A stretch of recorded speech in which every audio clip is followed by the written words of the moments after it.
Justice League issue 58 finds Hippolyta and her team guiding people inside the walls of the fort and away from the mighty Endless Winter as Black Adam fights the ice monsters outside. The fort's shield maidens take up arms to fight the monsters with the heroes, but Viking Prince doesn't think Adam will return to them, wondering what happens if he is slain in battle like Swamp Thing was. Adam, however, survives the battle, easily killing off the monsters and returning to the gates. Hippolyta asks how he was able to slip the Frost King, learning Adam provided a distraction in the form of the Frost King's former family, which he found among the refugees. Adam reveals he left the family in the villain's path, and hopefully they can bring the man inside out in him, if there is anything left of him, that is. Hippolyta is outraged that he would harm innocents, but Adam says he did what was necessary. Hippolyta and Viking Prince race out of the gates in hopes of helping the family, who meanwhile recognize the Frost King as Edwald, telling the man his family needs him, and for the memory of his dead son he needs to come back to them. The Frost King begins to cry as Hippolyta and Viking Prince watch on in silence, knowing this could finally turn the battle, but Black Adam arrives, racing past the heroes and smashing into Frost King, taking him by surprise. In the present, the Justice League continue to try and stop the Frost King's Endless Winter, as in Michigan, a group of people try to get to the shelter nearby, confronted by a giant ice monster. Green Lantern steps in to help the people, reminded how his mother used to work in a community like this one, helping people just like the people below John, the kind of people who were forgotten, but Green Lantern doesn't forget them. John asks if they are okay, telling them he can take them someplace safe, but they need to go now. One of the women says that she doesn't know where her husband Michael is,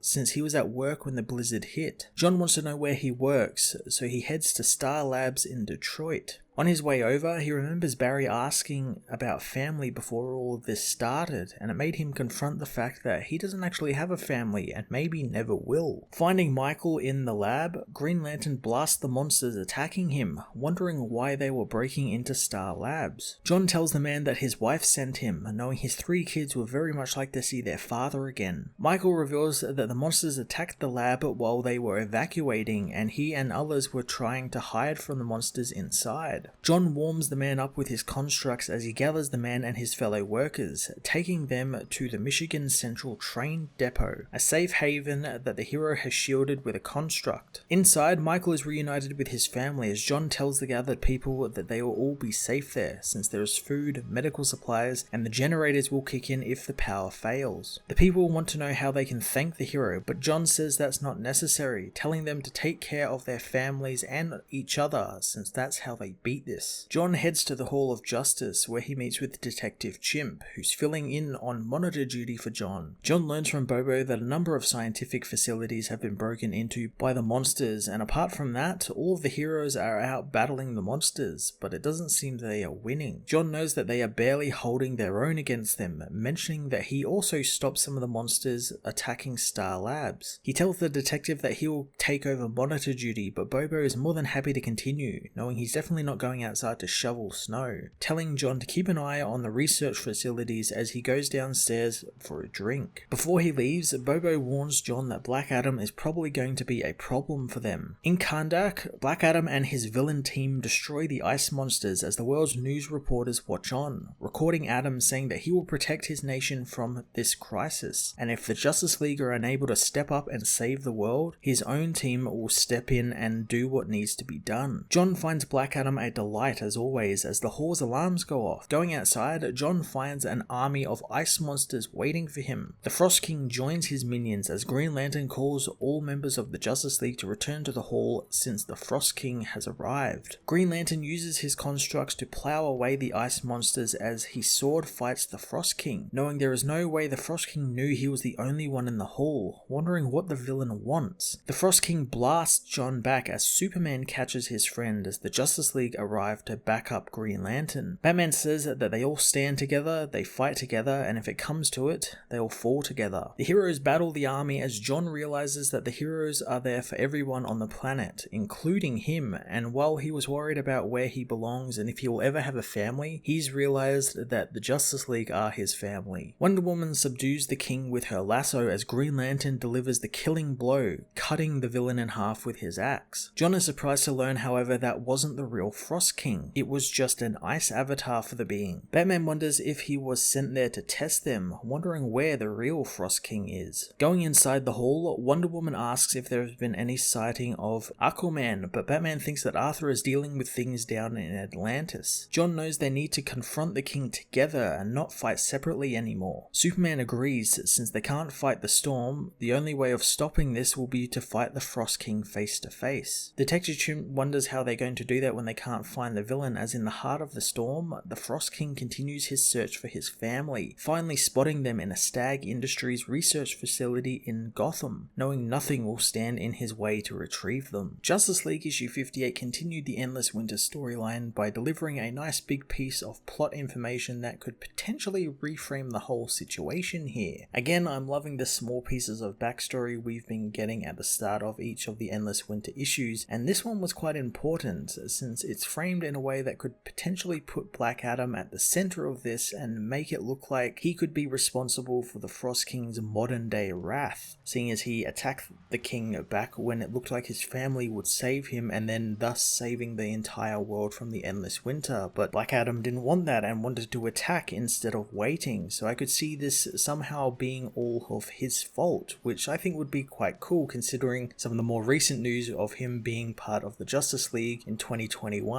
I can definitely see this story playing a huge part in that decision to have him on that team, and I'm very much looking forward to seeing how that story continues throughout this series. John's portion of the story was great as well, building off what Barry said in the first issue about family and the balance the heroes have, and how John really hasn't had something to call his own. He's always been about the work, and I like that he learned through this that the League are like a family to him. I think that's really nice. I really enjoyed this issue, and I'm real happy with the plot progressing nicely from issue to issue. I'm going to give this issue a 9 out of 10.